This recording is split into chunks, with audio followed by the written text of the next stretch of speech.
बाल्यावस्था एवं उसके विकास विषय में चॉम्स्की का मनोभाषिक सिद्धांत पढ़ेंगे। इससे पहले हमने उनका प्रोसेसिंग थ्योरी यानी नोम चॉम्स्की का संसाधन सिद्धांत पढ़ा था। तो इनका मनोभाषिक सिद्धांत ये सबसे ज़्यादा कंपटीशन में यानी प्रत्येक वर्ष सीटेट टेट इन परीक्षाओं में आता ही है कि भाषा का सिद्धांत किसने दिया या भाषा का सिद्धांत किससे संबंधित है, तो नोम चॉम्स्की से संबंधित है। मनोभाषिक सिद्धांत का प्रतिपादन चॉम्स्की ने 1959 में किया था। यानी इस सिद्धांत के अनुसार चॉम्स्की ने बालक की भाषा के संबंध में भी कहा है कि मनोभाषिक सिद्धांत के अनुसार भाषा प्राप्ति का कार्य या भाषा विकास वातावरण के प्रभावों जैसे माता पिता, वाणी, पुनर्वलन, ये सभी क्या वातावरण के प्रभाव है भाषा विकास के, और भाषा अर्जित करने की जन्मजात प्रवृत्ति की अंतःक्रिया के द्वारा होता है। यानी इंग्लिश में भी इन्होंने कहा है according to psycholinguistic theory language acquisition involves an interaction between environmental influences जैसे like parental speech and reinforcement and inborn tendency to acquire language। Chomsky का कहना है कि प्रत्येक बालक में जन्मजात प्रवृत्ति यानी बिल्ट इन सिस्टम होता है जिसे भाषा अर्जन तंत्र कहते हैं, यानी लैंग्वेज एक्विजिशन डिवाइस यानी लैड एलएडी की full form language acquisition device. इन्होंने ये दिया भी है यानी लिंग्विस्टिक डाटा के लिए इनपुट किया यानी भाषाई, और लैड प्रोसेसिंग इसमें क्या है उसके माता पिता और ये सभी उनकी वाणी पुनर्वलन, इससे उनका क्या होता है विकास होता है, यानी the ability to understand and produce sentences, यानी फिर यहाँ बच्चा आउटपुट देता है।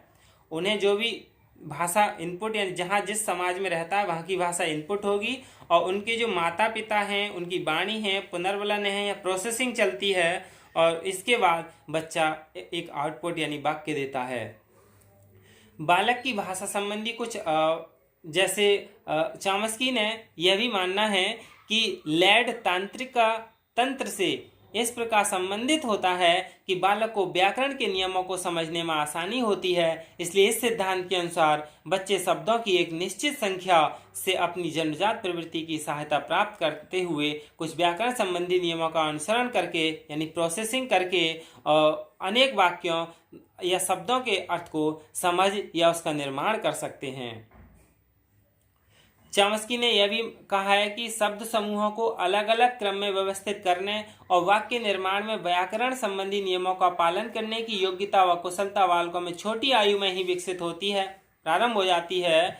भाषा अथवा शब्दों के अर्थ का सीखना वातावरण के प्रभावों वही है कि माता पिता और उनका जो पुनर्वलन है या पारिवारिक जन्य या अन्य लोगों की वाणी है पर आधारित होता है। बचपन में बच्चों को अपने माता पिता तथा कुछ अन्य लोगों के ही बोलते हुए सुनने का अधिक से अधिक अवसर मिलता है। इसी कारण वे उन्हीं की ध्वनियों या वाणियों का उच्चारण अधिक करते हैं जिनका उच्चारण उनके माता पिता करते रहते हैं। उनकी वाणी शैली, बोलने से बल, शब्द भंडार, व्याकरण पर उनके माता पिता का स्पष्ट प्रभाव झलकता है। ऐसा नहीं है कि वे व्याकरण दोष इसलिए प्रदर्शित करते हैं कि उनके माता पिता भी ऐसा करते हैं, बल्कि वे स्वयं ही ऐसा कर सकते हैं। जैसे मैं गए था, ऐसा दोष उनका स्वयं का दोष है।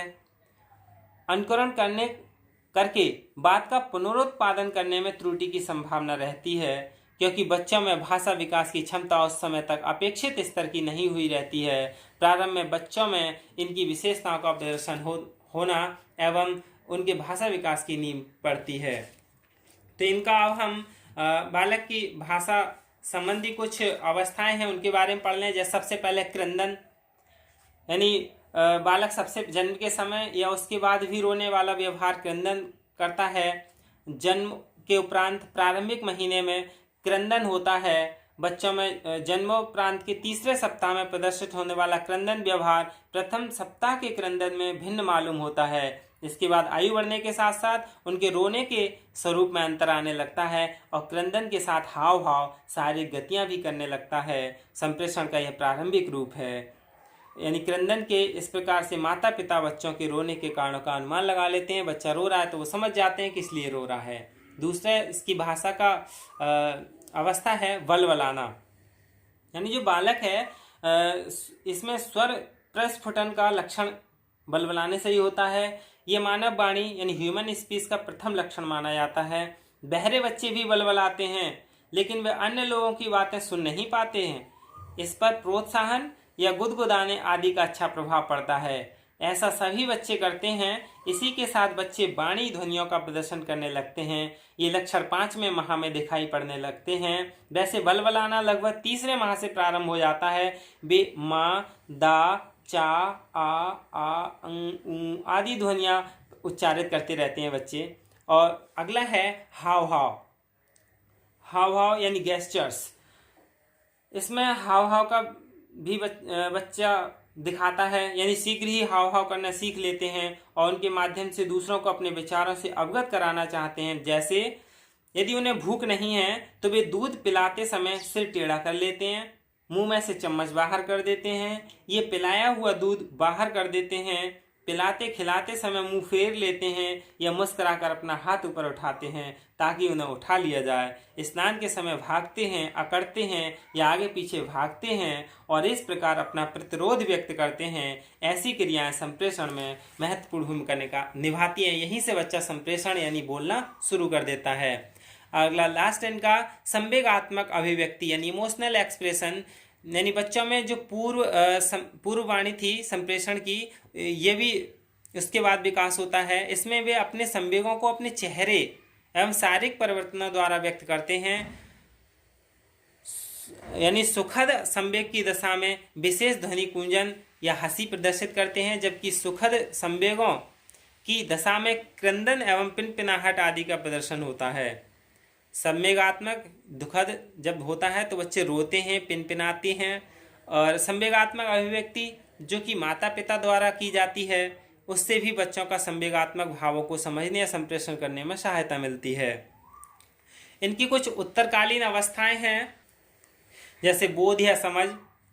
बच्चे अपना बोध अपने शब्द के आधार पर करते हैं। जैसे अपने देश में अंग्रेजी भाषा कुछ ना कुछ सभी शिक्षित व्यक्ति जानते हैं। यदि वार्तालाप हो रहा है तो हम दूसरे व्यक्ति की बातों को तो समझ लेते हैं, लेकिन उतना स्वयं नहीं बोल पाते हैं। इससे स्पष्ट है कि भाषा या शब्दों की समझ पहले ही विकसित हो जाती है। इसमें अधिगम की विशेष भूमिका होती है। जैसे ही छोटे बच्चे होते हैं वो समझ तो लेते हैं लेकिन बोल नहीं पाते हैं, वैसा ही हमारे यहाँ हिंदी भाषी लोगों में होता है। अंग्रेजी समझ लेते हैं लेकिन बोल नहीं पाते हैं। दूसरा है शब्द भंडार का निर्माण। शब्द भंडार का निर्माण 2 तरह से होता है, सामान्य शब्द भंडार और विशेष शब्द भंडार। सामान्य शब्द भंडार में जैसे पापा, मामा, ये सभी संज्ञा पदों के बाद बच्चों के शब्दकोश में क्रिया विशेष, क्रिया विशेषण, शब्द संबंध सूचक शब्द, उपसर्ग, इन सभी का विकास हो जाता है।